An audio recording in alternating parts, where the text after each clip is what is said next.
นนี้เล่อะไรเล่นนี้ทำไมเล่นนี้เล่ ทำไม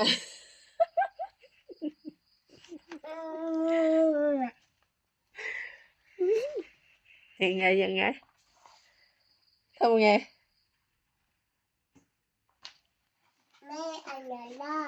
อันนี้กิฟต์ลูกอันนี้แม่ทำเองแล้วก็จะจัดตาม เจ้าอย่าติดกิฟต์เหรอมานี่อันนี้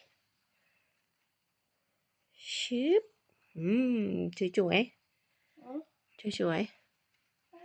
ไหนดูสิสวยยังไหนหันหน้ามาหาแม่สวยยังดูหน้าหน่อยเงยหน้าขึ้นให้แม่ดูหน่อย